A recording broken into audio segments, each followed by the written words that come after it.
வணக்கம் நேர்களே, நான் உங்கள் ஆஸ்ட்ரோ பூர்ணா. இன்னைக்கு நாம பார்க்கக்கூடிய சிறப்பு பதிவு சனி பகவான் வக்ரத்தன்மை அடையக்கூடிய பலன்களை பற்றி பார்க்க போறோம். சனி பகவான் ஜூலை மாதம் 27ஆம் தேதி தன்னுடைய இயல்பு தன்மையிலிருந்து வக்ரத்தன்மை அடைகிறார். வக்ரத்தன்மை அப்படின்னா தன்னுடைய பாதையிலிருந்து ரிவர்ஸ்ல வர்றார். அதாவது ஒரு பாதம் நகர்ந்திருக்கிறாரு. மீன ராசியில இருக்கக்கூடிய அந்த சனி பகவான் அந்த பூரட்டாதி நட்சத்திரத்தை கடந்துட்டு இருக்கிறாரு அப்படின்னா அதுல இருந்து அப்படியே ரிவர்ஸ்ல அந்த பாதத்துல வரக்கூடிய ஒரு டைமாக இருக்கும்.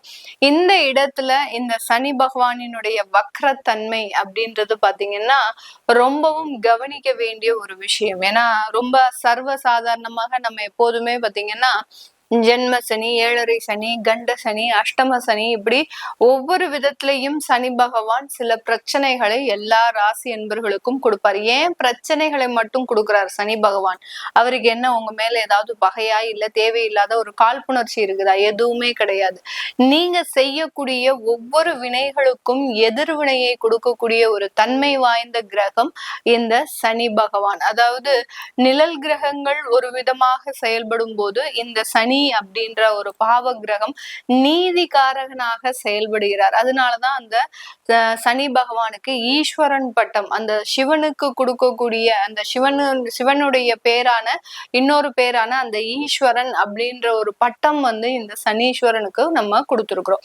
இந்த சனீஸ்வரன் அப்படின்றது பாத்தீங்கன்னா நீங்க ஏதாவது தப்பு செய்றீங்க அப்படின்னா கண்டிப்பா உங்களுடைய வாரிசுகளை பாதிக்கும், உங்களுடைய ஜெனரேஷனை பாதிக்கும். உங்களுக்கு இப்ப எதுவுமே கிடையாது, நீங்க இப்ப ஏதாவது பிரச்சனைகளை அனுபவிச்சுட்டு இருக்கிறீங்க அப்படின்னா இது உங்க முன்னோர்கள் செய்த பாவம். இப்படிதான் அந்த சனி பகவான், ஏன்னா அவர் ரொம்ப குளிர்ச்சியான கிரகம், மெதுவாக நகர்ந்து செல்லக்கூடிய ஒரு கிரகம். ஒவ்வொரு இடத்துலயும் பாத்தீங்கன்னா பழத்துல ஊசியை குத்தும் போது வழியே தெரியாது, ஆனா அந்த பழம் பாதிக்கப்படக்கூடிய ஒரு அமைப்பு அப்படின்றது எதிர்காலத்துலதான் தெரியும். அந்த மாதிரியாக நம்மளுடைய வாழ்க்கையில நடக்கக்கூடிய ஒவ்வொரு வேதனைகளும் மெதுவாக நம்மளுக்கு ஒரு ஸ்லோ பாய்ஸ்னா தான் இந்த சனி பகவான் கொடுப்பார். அதனாலதான் பாத்தீங்கன்னா சில இடத்துல எல்லாருமே எதனால பிரச்சனை வந்தது, அந்த பிரச்சனைகளை நம்ம எப்படி சமாளிக்கிறது அப்படின்னே தெரியாம இருந்துட்டு இருக்கிறாங்க. அதற்குதான் இந்த விழிப்புணர்வு பதிவு. இந்த பதிவுல நீங்க கடைசி வரைக்கும் ஸ்கிப் பண்ணாம பாருங்க. ஏன்னா ஒவ்வொரு இடத்துலயும் நம்ம ஒவ்வொரு ராசி என்பர்களுக்கும் இந்த வக்ரத்தன்மை அடையும் போது நீங்க என்னென்ன ஒரு சின்ன ஒரு ரெமெடி பண்ணிக்கிட்டீங்க அப்படின்னா போரும் அப்படின்ற மாதிரியான சில டிப்ஸை கொடுத்துருப்போம். அதை பார்த்துக்கிட்டு நீங்க இந்த ஒரு 4 மாதம், ஏன்னா ஜூலை மாதம் வக்ரத்தன்மை அடையக்கூடிய அந்த சனி பகவான் டிசம்பர் மாதம் வரைக்கும் இருக்கிறார். டிசம்பர் 11ஆம் தேதி வரைக்கும் இருக்கிறார். தமிழ் மாத கணக்குப்படி ஆடி மாதத்துல இருந்து கார்த்திகை மாதம் வரைக்கும் இருக்க போகுது. இந்த மாதத்துல நீங்க என்னென்ன மாதிரியாக ரொம்ப ஒரு முன்னெச்சரிக்கை நடவடிக்கைகள் எடுத்துக்கணும் அப்படின்றத நம்ம இந்த பதிவுல கடைசியில ஒரு டிப்ஸா சொல்லியிருப்போம். கடைசி வரைக்கும் ஸ்கிப் பண்ணாம பாருங்க. இந்த சேனல்ல முதன்முறையா பாக்குறீங்க அப்படின்னா சப்ஸ்கிரைப் பண்ணிக்கோங்க. பெல் பட்டன்ல ஆல் ஆப்ஷன் சூஸ் பண்ணிக்கோங்க. சிம்ம ராசி அன்பர்களுக்கு சனி பகவான் 8ஆம் இடத்துல வக்ரத்தன்மை அடைகிறார். இந்த 8ஆம் இடம் அப்படின்றது அஷ்டம ஸ்தானத்தை குறிக்கக்கூடிய ஒரு நேரம். உங்களுடைய ராசிக்கு 8ஆம் இடத்துல அந்த சனி இருக்கும்போது உங்களுடைய எண்ணங்களை முழுமையாக நெகட்டிவா ஆக்கிடுவார். எதிர்மறை எண்ணங்கள், அடுத்து பாத்தீங்கன்னா உங்களுடைய செயல்பாடுகள்ல தேவையில்லாத ஒரு மாற்றங்கள், ரொம்ப நேர்மையா இருக்கக்கூடிய இந்த சிம்மராசி அன்பர்களே கடந்த 2 வருடங்களாக பாத்தீங்கன்னா அந்த நேர்மைக்கு அற்பாற்பட்டு சில விஷயங்களை செய்யக்கூடிய ஒரு நேரமாக தான் இந்த சிம்ம ராசி என்பர்களுக்கு இருக்கும். இந்த சிம்ம ராசி என்பர்கள் ஒவ்வொரு இடத்திலையும் தன்னுடைய தன்மானத்தை இழக்கக்கூடிய ஒரு சூழல்ல இருக்கிறீங்க. எல்லா இடத்துலயும் அவமானங்கள், தேவையில்லாத பொருள் நஷ்டங்கள், தேவையில்லாத வீண் பழிகள், இது எல்லாத்தையுமே சுமந்து கொண்டுதான் ஒவ்வொரு இடத்துலயுமே நகர்த்திட்டு இருக்கிறீங்க. இவர்களுக்கு இந்த இடத்துல இந்த சிம்மராசி என்பர்களுக்கு இவர்களினுடைய சனி வக்ரத்தன்மை, 8ஆம் இடத்துல வரக்கூடிய அந்த சனி வக்ரத்தன்மை முழுமையான ஒரு பாசிட்டிவான ஒரு விஷயங்களை கொடுக்க போகுது. ஏன்னா 8ல அந்த சனி பகவான் தன்னுடைய இயல்பு தன்மையை மாற்றுகிறார் அப்படின்ற போதே உங்களுடைய எதிர்மறை எண்ணங்கள் முழுமையாக குறையக்கூடிய ஒரு நேரம்.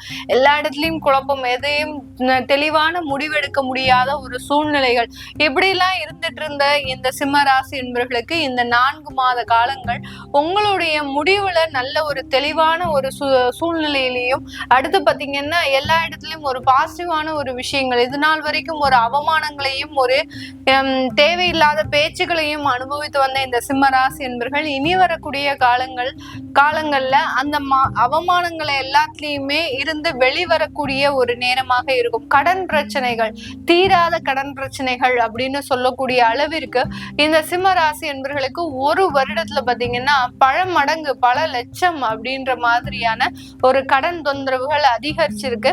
இந்த தொந்தரவுகள்ல இருந்து இந்த சிம்ம ராசி என்பவர்கள் முழுமையாக வெளியில வரக்கூடிய ஒரு ஸ்தானம்.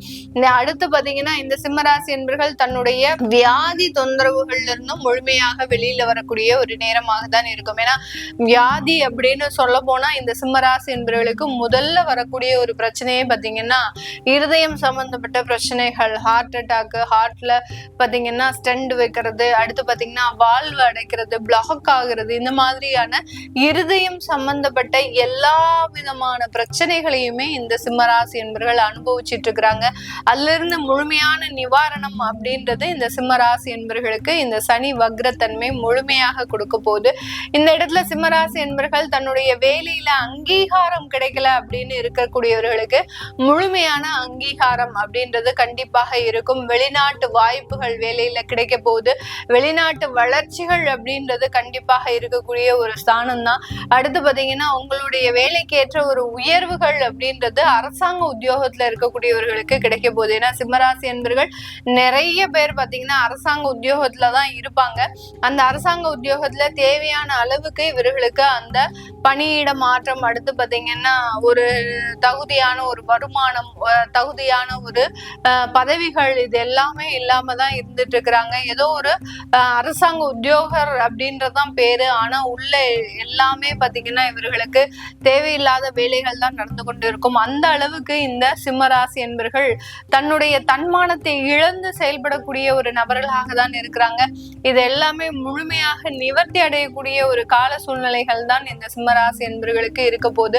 இந்த இடத்துல இந்த சிம்மராசி என்பவர்கள் தன்னுடைய குடும்பம் ரீதியான சில வளர்ச்சிகளையும் பெறதுக்கு உண்டான ஒரு நேரம். ஏன்னா ராசிக்கு 2ஆம் இடத்தை அந்த சனி பகவான் பார்க்கறதுனால இதுவரைக்கும் குடும்பத்துல இருந்த விவாகரத்து வழக்குகள், பிரிவுகள், இது எல்லாமே முழுமையாக நிவர்த்தி அடையக்கூடிய ஒரு நேரமாக தான் இந்த ராசி என்பவர்களுக்கு இருக்க போது.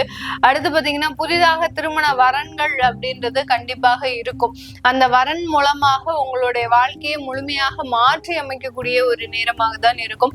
குழந்தை பாக்கியம் அப்படின்னு சொல்லக்கூடிய அந்த குழந்தைக்காக இயங்கி கொண்டிருந்த இந்த சிம்மராசி என்பவர்கள் இந்த காலகட்டம் முழுமையான ஒரு ஆண் குழந்தையை பெறக்கூடிய ஒரு நேரமாக இருக்கும். ஏன்னா சிம்மராசி என்பவர்களுக்கு ஏதோ ஒரு சின்ன ரிலாக்ஸேஷன் அப்படின்னா அந்த குழந்தை பாக்கியத்துலதான் இவர்கள் இப்போதைக்கு பெற முடியும். அந்த ஒரு ஓய்வுகள் அப்படின்றது, ஒரு மன நிம்மதிகள் அப்படின்றது அந்த குழந்தையின் பிறப்பின் மூலமாக கிடைக்கக்கூடிய ஒரு நேரமாக தான் இந்த ராசி என்பவர்களுக்கு இருக்க போது. இதுல ஆண் குழந்தை அப்படின்றது பிறக்கிறதுக்கு உண்டான ஒரு காலகட்டம்.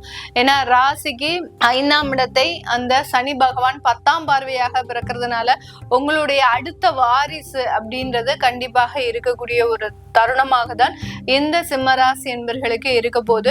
இந்த சிம்மராசி என்பவர்கள் பெறக்கூடிய முழுமையான பிரச்சனை இந்த சனி வக்ர காலகட்டத்துல அப்படின்னு பார்க்கும்போது 8ஆம் இடத்துல அந்த சனி வக்ரமாக இருக்கிறதுனால உங்களுக்கு உங்க மேல கான்பிடென்ட் இருக்காது. பட் எல்லாமே பாசிட்டிவா நடக்கும். உங்க மேல ஒரு தன்னம்பிக்கை இருக்காது. நம்ம இதனால செய்யறதுனால நம்ம வளர்ந்துருவோமா, இதெல்லாம் நடக்குமா அப்படின்ற ஒரு தன்னம்பிக்கை இல்லாத ஒரு சூழ்நிலை அப்படின்றது இந்த சனி வக்ரத்தன்மை கொடுக்கும். இதை நீங்க இதுல இருந்து ரிலீவ் ஆகிறதுக்கு, இதுல இருந்து மாற்றம் பெறதுக்கு இந்த சிம்ம ராசி என்பவர்கள் செய்ய வேண்டிய ஒரு முக்கியமான ஒரு பிராயச்சித்தம்னே சொல்லலாம்.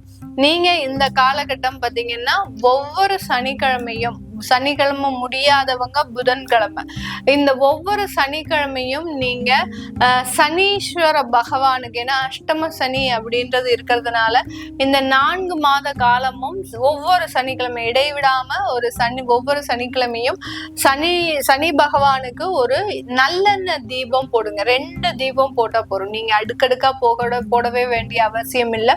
2 தீபம் ஒவ்வொரு சனிக்கிழமை அவரால எந்த பிரச்சனையும் வரக்கூடாது அப்படின்ற ஒரு ஆத்மார்த்தமான, நான் என்ன தவறுகள் செய்திருந்தாலும், என்னுடைய முன்னோர்கள் என்ன தவறுகள் செய்திருந்தாலும் அதிலிருந்து ஒரு நிவர்த்தியை எனக்கு கொடுக்கணும் அப்படின்ற ஒரு ஆத்மார்த்தமான ஒரு பிரார்த்தனை இந்த சிம்மராசி என்பவர்களுக்கு முழுமையான ஒரு மாற்றத்தை கொடுக்கக்கூடிய ஒரு தருணமாக இருக்க போது. இந்த ஜோதிட ரீதியாக உங்களுக்கு ஜாதக பலன்கள் இருக்கும். அதாவது உங்களுக்கு இந்த தசா புத்தி, ஏன்னா சிம்மராசி என்பவர்களுக்கு இப்ப மேக்சிமம் பாத்தீங்கன்னா ராகு திசை, குரு திசை இந்த மாதிரியாக எல்லாம் இருக்கும். இந்த ராகு திசை, குரு திசை காலகட்டங்கள்ல இருக்கக்கூடிய இந்த சிம்மராசி என்பர்கள் இந்த சனி வக்ரத்தன்மையில என்னென்ன ஒரு விஷயங்களை நீங்க உங்களுடைய ஜாதக ரீதியாக பெற போறீங்க அப்படின்றத கேட்கணும் விருப்பப்படுறவங்க கீழே இருக்கிற நம்பருக்கு வாட்ஸ்அப்ல அப்பாயின்மெண்ட் வாங்கிக்கிட்டு நீங்க கன்சல்ட் பண்ணிக்கலாம். உங்களிடமிருந்து விடைபெறுவது உங்கள் ஆஸ்ட்ரோ பூர்ணா. நன்றி, வணக்கம்.